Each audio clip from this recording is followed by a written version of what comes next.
I'm Emily, and Jake, who is 2 years my senior, is a man of science living out his childhood dream with a fulfilling research job. Despite his busy schedule, he seems content.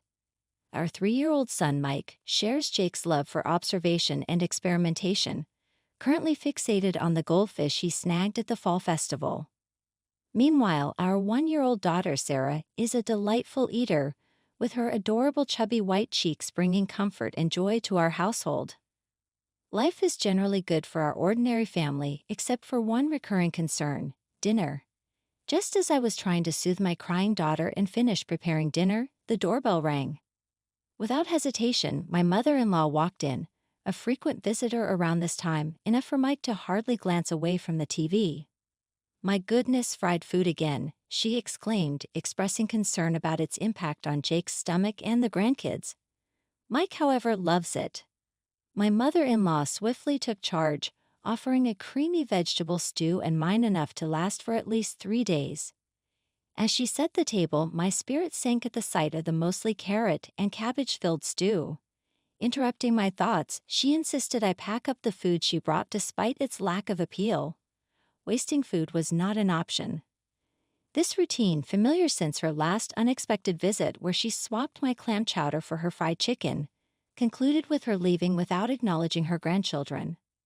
After she left, my son softly remarked, "Grandma took my fried chicken again."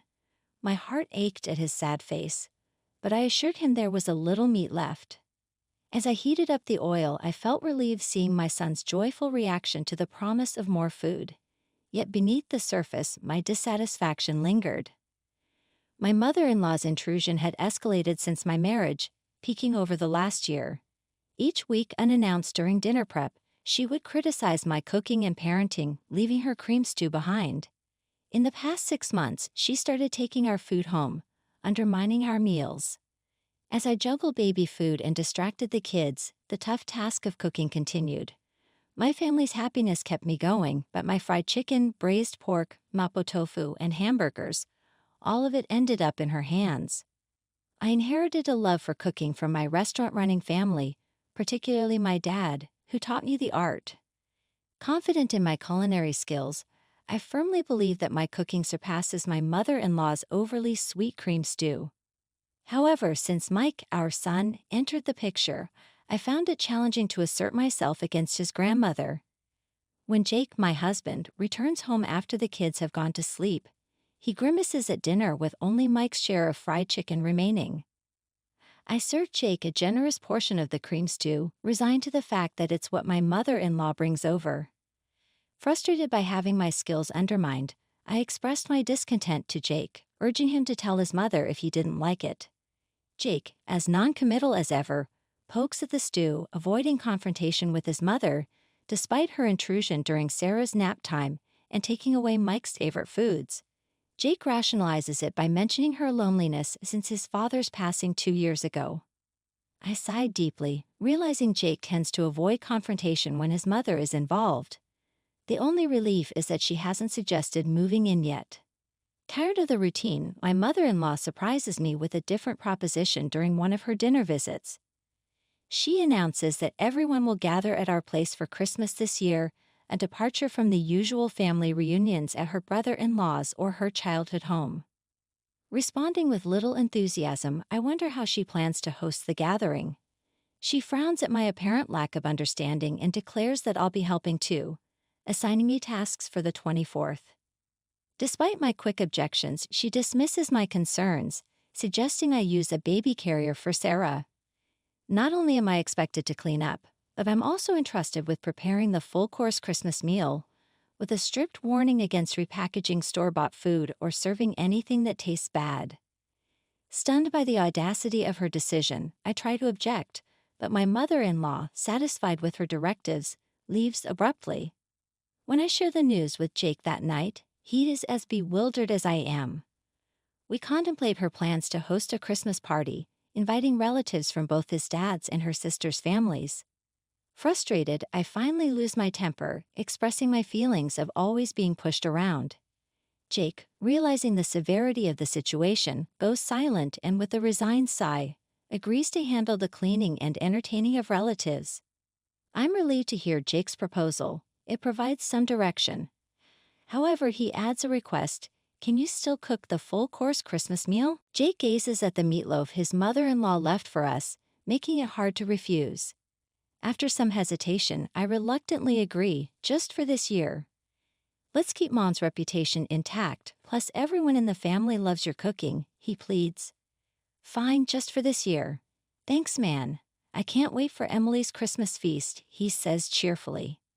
I brace myself, knowing it's just for this time, and agree to prepare a full-course Christmas meal. When I inform my mother-in-law that Jake will stay over to help with cleaning, she makes a displeased face, commenting on how the man of the house shouldn't do such things. Despite her discontent, she seems reasonably satisfied seeing Jake bustling around at his parents' home for my sake. Then comes Christmas lunchtime. Emily, is the corn soup ready? I'm preparing the croutons now, I respond, scurrying around the kitchen to get the caraco and corn soup ready. You're so inefficient. I'll bring the food myself, she declares. I'm sorry if you're going to complain. Try preparing a meal for 20 people. It's really exhausting.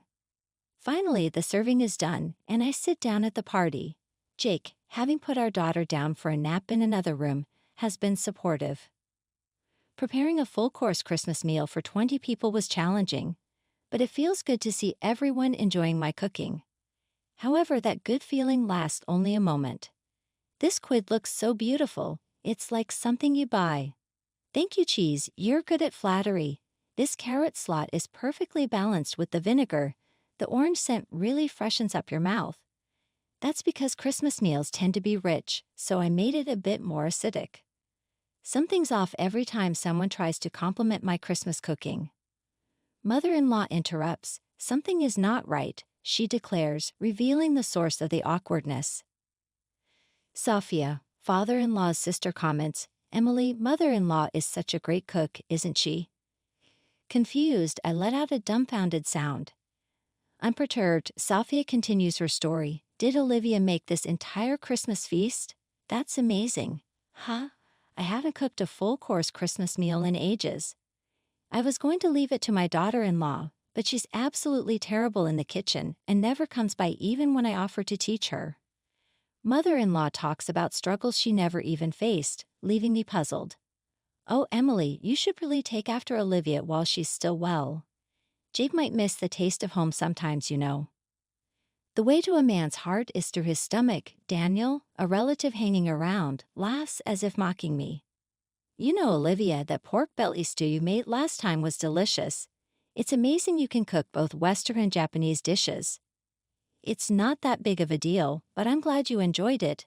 Mother-in-law smiles and feigns humility. That pork belly stew was clearly my creation. As I stand there astonished, she mouths, go along with it. Apparently, she's been claiming all my dishes, including the Christmas feast, as her own and sharing them with the family. Now she wants me to be complicit in her lie. No way, especially after she's been criticizing my cooking all this time. I want to speak out, overwhelmed by the crowd. I find myself speechless until my young son becomes my unexpected savior.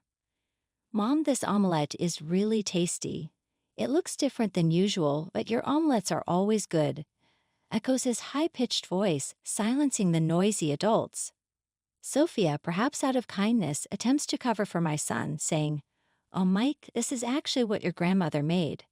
Astonished, my son responds, How? But it's tasty, so it's got to be Mom's omelette. Grandma's omelette is super sweet and gritty. It doesn't taste good, he passionately insists, gesticulating wildly, leaving the adults exchanging puzzled glances. Panic ensues and the mother-in-law tries to intervene, saying, Emily, don't teach the child to lie. Excuse me, who's the one lying here, Mom? Am I a liar? Mike looks up at me, his face full of insecurity. That's when I feel my blood boil. Frustrated, I declare, Mike is not a liar. The one lying here is you, Grandma. She must not have expected me to stand up to her.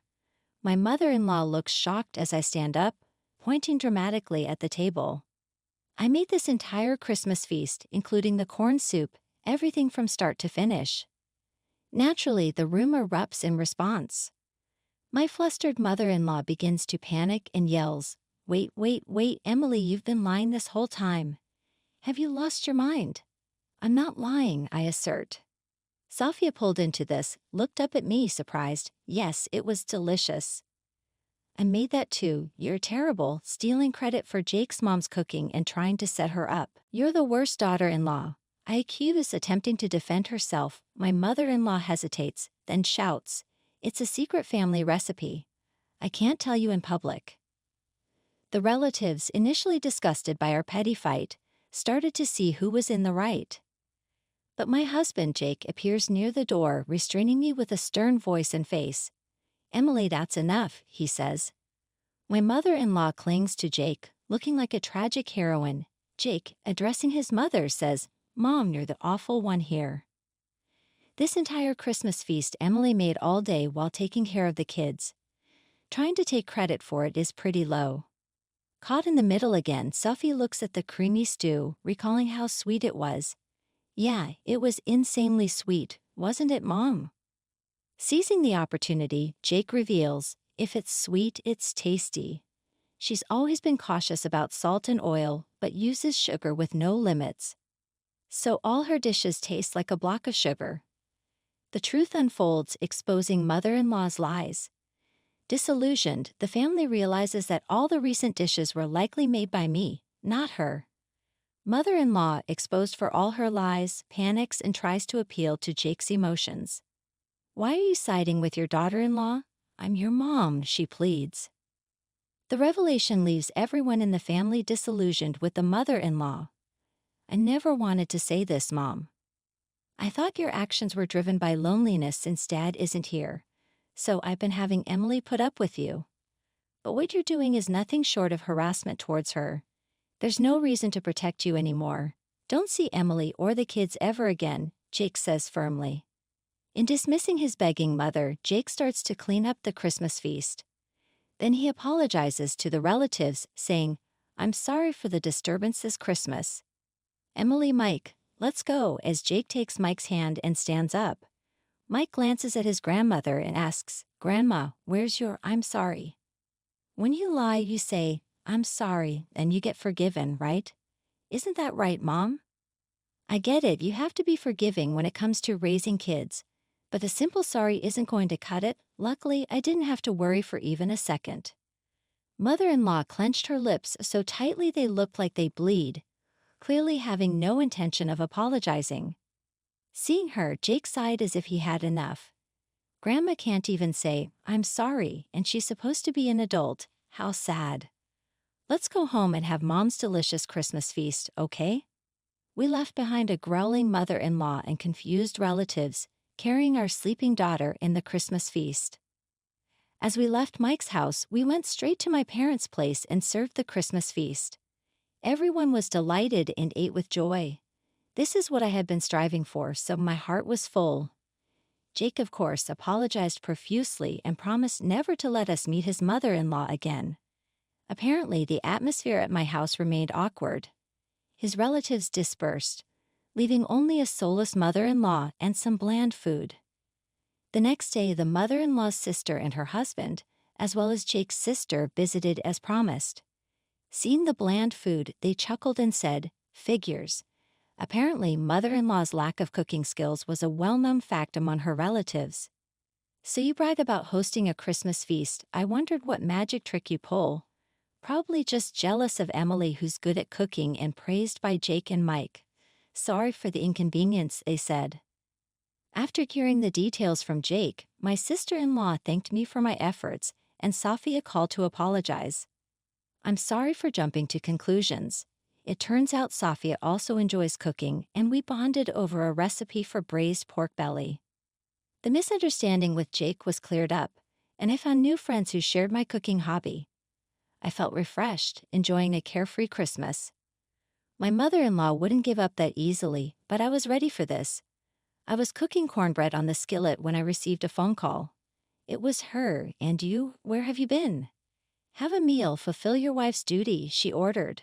"So you're ready to repeat the same mistake and to visit me?" "Don't you dare to. I came here because you hadn't even apologized." Rather, go home and explain it to our relatives, and when I see them, I'll forget you visited me and represented me in such a way. No, not interested, you will stand behind. What? But to begin with, the one who put on airs and got shunned by their relatives was their mother-in-law. I've even made plans to cook with Safia next time. What now? Still got any other left?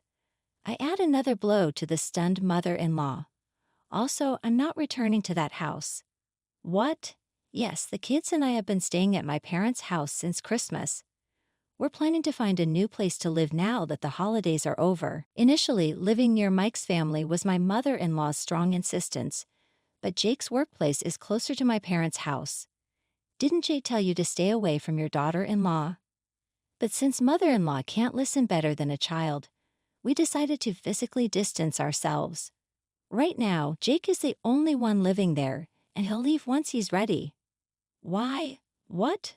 Where? Where are you? Who knows? Do you think you can get away with not cherishing Jake's mom? Yes, because Jake and sister-in-law have forgiven me. It's okay.